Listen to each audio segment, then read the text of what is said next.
When I was little, my mom used to tell me stories about my grandpa, how he started with nothing and built a business that could have set us up for life. But we never saw a dime of it. I didn't really get why until I was older and could understand the mess about his will and all. "Eliza, your grandpa was a tough nut," my mom said one chilly evening. We were sitting at our small kitchen table, nursing cups of lukewarm tea. The heater was busted again, and the landlord wasn't too quick to fix anything. He believed only in money earned, not given. "Why did he cut us off then? Didn't he think you'd manage his money right?" I asked, trying to keep the bitterness out of my voice. Mom sighed, her eyes tracing the steam rising from her cup. "It wasn't about me managing it. He had this crazy idea. Made a will that only gave his fortune to someone who made it big on their own, $500,000 at least in their business." "That's just cruel," I muttered. The idea seemed ludicrous, a game set by a man who loved his money more than his family. "It was his way or the highway," Mom continued. "When I argued with him, he practically disowned me. Said if I was any good, I'd earn my way without his help. The unfairness of it all gnawed at me. Here we were, scrimping and saving every dime, while someone out there was living it up on what should have been ours. Ever since I was a kid, I had a knack for spotting a chance to make a buck. I'd set up a lemonade stand at the local golf course on sweltering summer days. 50 cents a cup, I'd holler, waving to the thirsty golfers. They couldn't resist the pitch from a freckle-faced kid with a pitcher. "You sure know how to hustle, kiddo," an old golfer named Hank once told me, chuckling as he handed over his change. "Keep that up, and you'll be a tycoon one day." I grinned, pocketing the coins. "Just saving up for something big," I'd say, my mind always on the next big thing. And it wasn't just lemonade. I made homemade baubles and bracelets, stringing them together from beads I'd find at the dollar store. I sold them wherever I could, neighborhood block parties, school events, even at the front yard during garage sales. Trading wasn't just fun, it felt right, like I was meant to do it. "Eliza's got her own little business empire going," my mom would joke to her friends, but there was a hint of pride in her voice that made me stand a little taller. But it was the sewing that really caught on. When I managed to buy that old sewing machine from a garage sale, it was like all my Christmases had come at once. Teaching myself to sew wasn't easy. The machine was temperamental, and the tutorials online weren't always clear, especially when the internet connection flickered in and out. But I stuck with it. Soon, I was turning drab thrift store finds into trendy outfits. "Eliza, is that the same shirt you wore last week?" Sarah sneered one day as she caught me at my locker. "Looks different."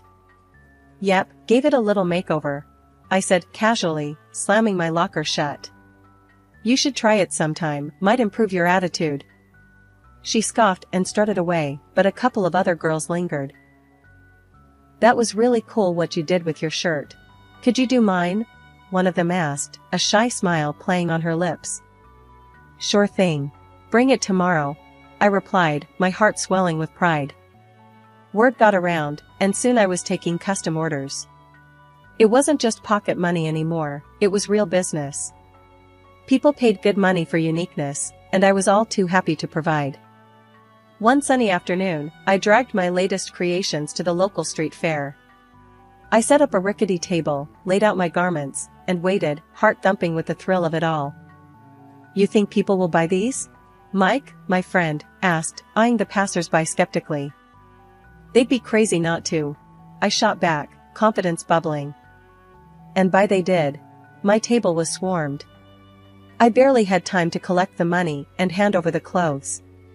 Amidst the chaos, a guy approached, his car keys jangling in his hand. "Hey, my car broke down a block from here. Saw your stall. This stuff yours?"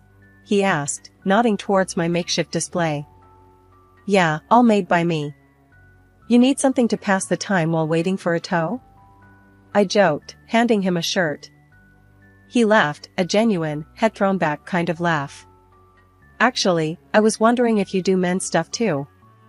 "Sure do," I replied, pulling out a few pieces I'd experimented with.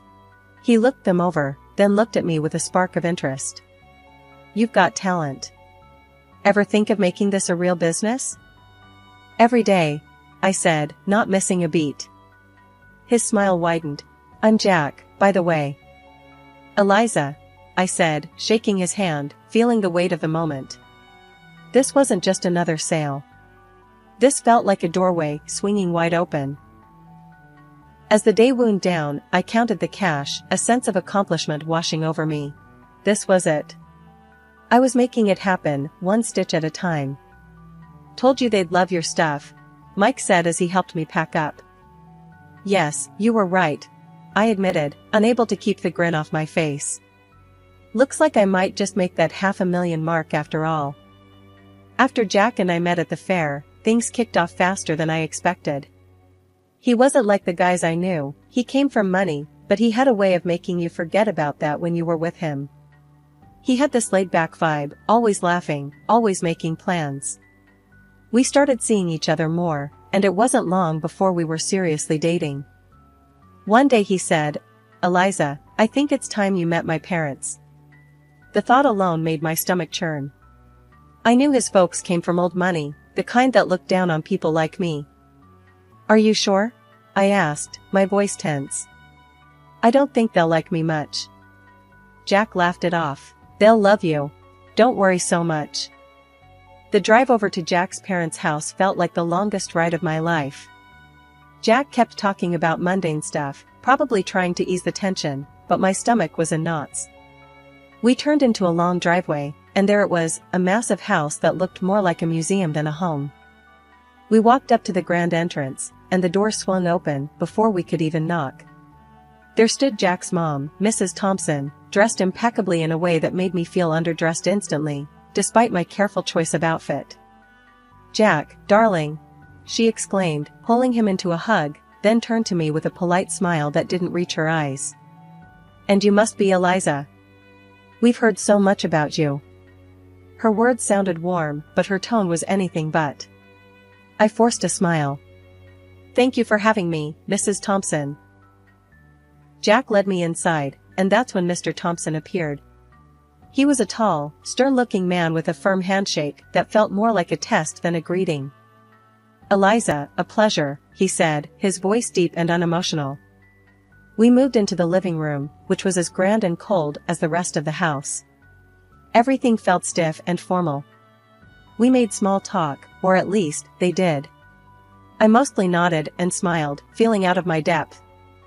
Dinner was served in a dining room straight out of a magazine, with crystal and fine china that looked like it should be locked up in a display case, not used for eating. We sat down, and that's when the real interrogation began. So, Eliza, Jack tells us you're into fashion design, Mr. Thompson began, eyeing me like I was a problem he needed to figure out.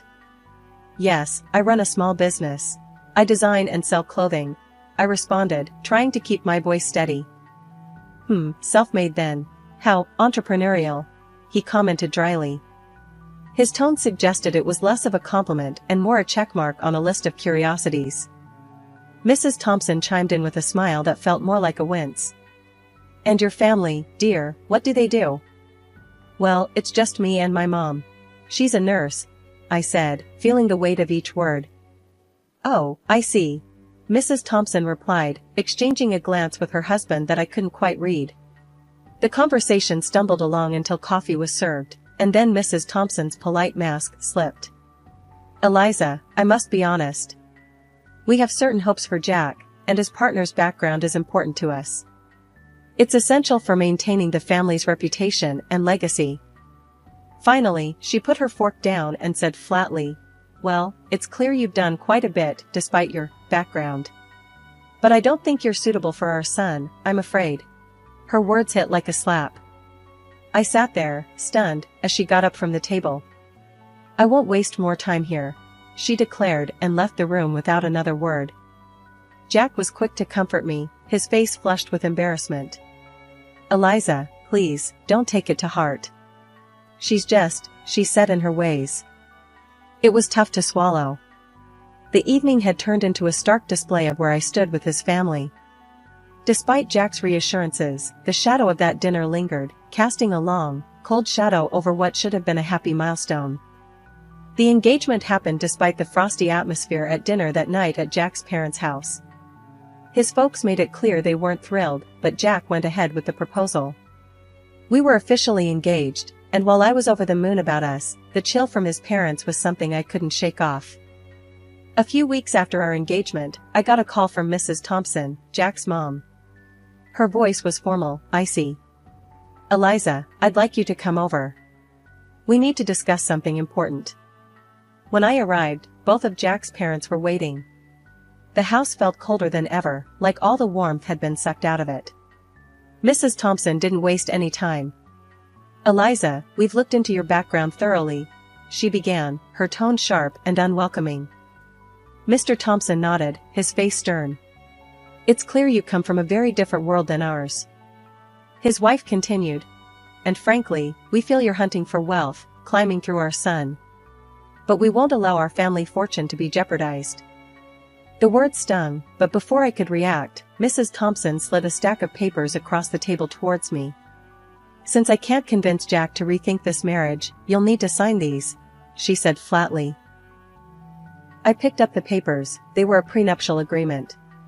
As I read through, it was clear, I wouldn't lay claim to any of Jack's wealth, and neither would any children we might have. Without hesitating, I signed them. "I'm not marrying Jack for his money," I said, handing the signed papers back to her. Mrs. Thompson looked taken aback, her eyes wide. Even Mr. Thompson raised an eyebrow, surprised by my quick compliance. I left their house feeling a mix of relief and resentment. At home, I told Jack everything. He laughed it off. "Wow, you really showed them. Good for you." But his laughter didn't sit right with me. "Aren't you bothered that your mom thinks so lowly of me? She humiliated me, Jack." He shrugged, still smiling. "I get why you're upset, but you know how Mom is. She has her reasons, and well, she's not completely wrong to worry, right?" His words felt like a slap. Not only had his mother insulted me, but now Jack was subtly defending her. It hurt, realizing that maybe he wasn't entirely in my corner. A year after our engagement, as the wedding drew closer, my life was a whirlwind of excitement and stress. My business, a sportswear brand I had started from scratch, was finally taking off. It was thrilling to see my designs being worn and loved. I had built a small capital, enough to expand and take on bigger challenges. As for the wedding, I wanted something simple, intimate. But Jack had other ideas. He dreamed of a lavish celebration. "Eliza, we're only doing this once. Let's make it big," he'd say with that grin that made it hard to argue. So, I agreed, and we planned a grand event. I found myself splitting the bill for a grand venue, exquisite catering, and a band that could keep our guests dancing all night. I managed to snag some deals, haggling discounts wherever I could. Old habits die hard. The wedding day was perfect, at least on the surface. Our guests seemed to have the time of their lives, and Jack and I couldn't stop smiling. We were floating, caught up in a bubble of joy. But not everyone was caught up in the festivity. Throughout the evening, I caught Jack's parents whispering, their faces pinched with disapproval. His mother, ever the social butterfly, floated around the room, dropping hints about her worries that I was after their family wealth. I overheard her telling a group of relatives, "It's all very extravagant, isn't it? I just hope she understands the value of money, not just spending it." Her voice was loud enough to carry, and her words stung more than I expected. After the wedding, things didn't settle down. Jack's mom posted on social media, lamenting that Jack had married someone like me. She wrote about her fear of losing her son to a woman who, in her eyes, wasn't worthy. Reading those words hurt. I felt my throat tighten and my eyes burn, not just with sadness, but with frustration. I tried to talk to Jack about it. "Your mom's posts, they're really harsh. Can you talk to them? They don't even know about the business, how well it's doing." Jack sighed, his face troubled. "Eliza, I know it's tough, but let's not rock the boat, okay? My parents, it's just how they are. But they think I'm some gold digger, Jack. They don't see that I don't need their money." He pulled me close, his voice soothing. I know. But let's just ignore it for now. They'll come around. They just need time to see what I see. I nodded, not convinced, but exhausted from the argument. I agreed to let it go, not because I thought he was right, but because I was too tired to fight. It was easier to focus on my business, pouring my energy into something positive, something that was mine. Despite the personal turmoil, my business kept growing. Orders poured in, and my brand gained a following. I was doing interviews, photo shoots, and even talking about partnerships. My days were packed, and I thrived on the hustle. The evening of the charity dinner arrived, and it was held at a swanky hotel downtown. The event was all about supporting sports programs for kids and teenagers. As the main costume designer, I had decided on a blue and white theme that matched not just the decor, but some of the latest pieces from my sportswear line. Jack and I walked into the grand hall, a room buzzing with well-dressed guests and shimmering lights. I was nervous, but excited to see my designs showcased in such a grand setting. That excitement quickly soured when we spotted his parents across the room. Their cold stares cut right through the warmth of the bustling crowd. Jack noticed but said nothing, and their blatant disregard stung me deeply, but I bit my lip and kept walking. As guests began to arrive, I circulated the room, chatting and networking. Jack was by my side, his usual charming self, but I could tell he was a bit overwhelmed by the scale of the event. "You're really pulling out all the stops, huh?" Jack commented as we watched the crowd from a distance. "Go big or go home, right?" I replied with a wink. "Eliza, you've outdone yourself," a familiar voice said from behind me. Turning around, I saw a local sports celebrity who'd worn my designs before. "These uniforms are fantastic." "Thanks so much. Enjoy the evening," I smiled, handing them a business card. "Let's catch up soon." The event was buzzing, the atmosphere electric with enthusiasm and goodwill. Then, the moment of truth arrived. The host took to the stage to thank the sponsors, and my heart raced as he started to speak. We hadn't been seated long when the evening's presenter took the stage to kick off the event. The atmosphere was lively, filled with applause and cheer until it came time to thank the sponsors. My heart raced with pride and anxiety as my name was announced as one of the main contributors. I'd like to extend a special thank you to Eliza, whose generous donation of over $300,000 made tonight possible. The presenter boomed through the microphone. The room erupted in applause, but it was abruptly pierced by a shriek from Mrs. Thompson, Jack's mother. "Absolutely not," she screamed, drawing the room into a shocked silence. She demanded a microphone, and once it was handed to her, she didn't hesitate. "This is preposterous. Eliza couldn't possibly afford this. She's nothing but a poor beggar using my son's money. She's a cunning predator, sneaking into our family to bankrupt us."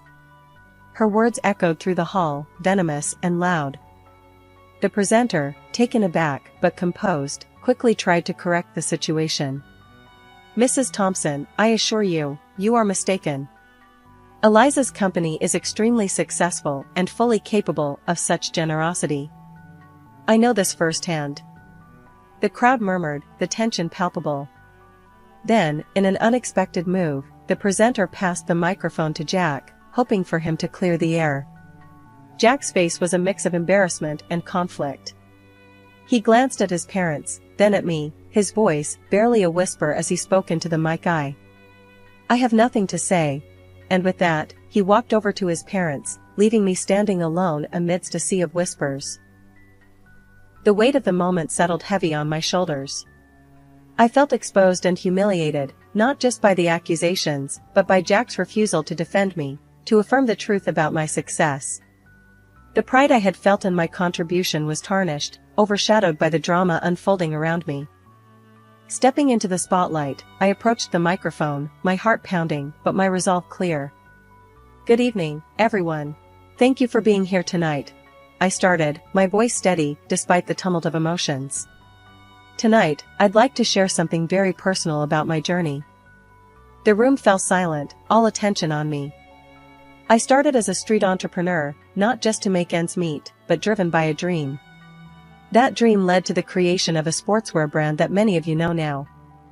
Pausing, I looked around, meeting the eyes of young athletes and seasoned businessmen alike. When my company's profits hit $500,000, I fulfilled a promise to a very special person, my grandfather. I continued, my voice growing stronger. He left a will stating that his inheritance would go to a relative who made their own success, reaching that exact figure in their business. Whispers filled the hall, and I took a moment to let that sink in. That inheritance has been used to fuel not just my personal growth, but to give back through charity, much like tonight's event. The crowd was listening, some nodding, as I unfolded more of my story. After the pandemic, my business didn't just survive, it thrived, growing several times over. Every challenge faced was a stepping stone. As I concluded, I stand before you, not just as a business owner, but as someone who believes in the power of perseverance and dedication. The room erupted into applause, some guests standing in ovation. I scanned the crowd, seeing faces light up with respect and admiration, but my eyes briefly caught Jack's parents. Their expressions, once haughty, now showed disbelief and embarrassment. They quietly exited the hotel. Jack, looking equally shaken, tried to approach me, muttering an apology. "Eliza, I just shook my head and walked past him, my emotions a mix of triumph and heartache. I needed space, not just from the evening's drama, but from everything. I decided to stay at the hotel that night, alone with my thoughts. Later, as I sat in the quiet of my hotel room, my phone rang. It was Mom. Her voice was thick with emotion. "Honey, I saw everything. I just want you to know how proud I am. To see you stand up there, telling your story, reclaiming your truth, you're everything I hoped you'd be." After spending a night at the hotel, to clear my head, I returned home. The place felt different, heavier somehow, as if the walls themselves held the tension from the last few months. Jack was there, waiting. As soon as he saw me, he tried to apologize again. "Eliza, I'm so sorry about everything. Can we just forget all this and start over?" he pleaded, his voice desperate. I shook my head, the decision heavy on my heart, but clear in my mind. "Jack, I can't. I don't want to be with someone who can't stand up for me, who sides with his parents over his wife. It's not just about last night. This has been building for a long time." His face fell, and he reached out, but I stepped back. "I'm filing for divorce," I said firmly. I didn't wait for his response. I gathered a few essentials and left for my mother's house, the one I recently bought with the inheritance from my grandfather. It felt like a sanctuary after the storm I'd walked through. The divorce proceedings were straightforward. Thanks to the prenup we had signed, and with no children to consider, it was over quickly. During that time, Jack's parents tried to intervene. They called repeatedly, trying to patch things up, not for my sake, but because their son's lifestyle had changed now that I was out of the picture. I blocked their numbers. It wasn't just to silence the constant ringing, but to cut off a past that was holding me back. Through friends, I heard Jack started drinking, lost his job, and eventually, his parents disowned him, not wanting to tarnish their reputation with his downward spiral. I felt a pang of sorrow for him. Despite everything, I never wished him ill. But I knew I needed to move on. I couldn't dwell on what had been, only on what could be. Living at my mom's place gave me the peace I needed to think about my next steps. The business was still thriving, and I poured more of myself into it, not just to distract from the divorce, but to rebuild stronger foundations for my future. One evening, sitting in the garden my mom and I had started together, she turned to me, a soft smile on her face. "You did the right thing, Eliza. It's tough, but you're tougher. And I'm here, always." "Thanks, Mom. I know. It's just a lot to process," I replied, feeling the weight of her support. "As long as you remember that you're not just surviving, you're building, learning, and growing. That's what matters," she said, squeezing my hand. She was right. The end of my marriage wasn't just an ending. It was a gateway to a new chapter. One where I could make decisions without second-guessing if someone had my back. One where I could stand on my own, not just as a successful businesswoman, but as a person reshaped by her experiences.